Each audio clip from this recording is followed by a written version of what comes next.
Og så er der jo et kig ned til produktionen for at forbinde historien med hverdagen. Og hverdagen i dag, det er jo blandt andet fadkælderen. Slottet råder allerede over marker, som kan producere vin, så fadkælderne er ikke bare til udstilling. Der er vin i fadene. Høsten er netop begyndt, så mens vinen fra sidste år ligger på træfade, fyldes de rustfrie ståltanke i rummet ved siden af med most.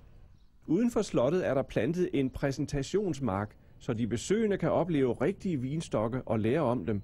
Det varer nogle år endnu, inden de for alvor er vokset til, men om 5 år vil her være masser at studere. Det vil være et besøg værd, hvis vejen falder forbi. Det rum her, det var faktisk det, jeg blev allermest imponeret af, da jeg så stedet første gang. Man er ved at færdiggøre det. Det er et auditorium, hvor man kan lære at smage.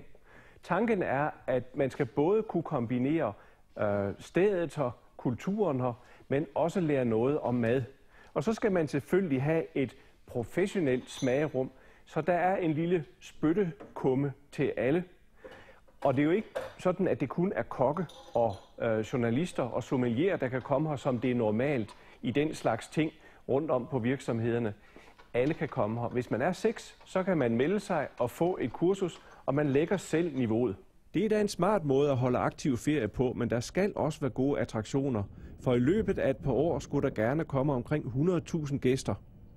Det er 10 gange så mange, som kommer nu. Ideen har været at give dem, der kommer her, en helhedsoplevelse i vin, kultur og kunst.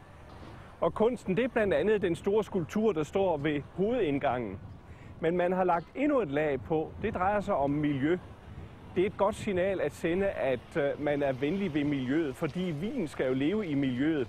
Og et af de meget synlige tegn, det er, at al den energi, der bruges her på stedet, det bliver lavet af solceller, suppleret med energi fra gamle fade, der bliver brændt.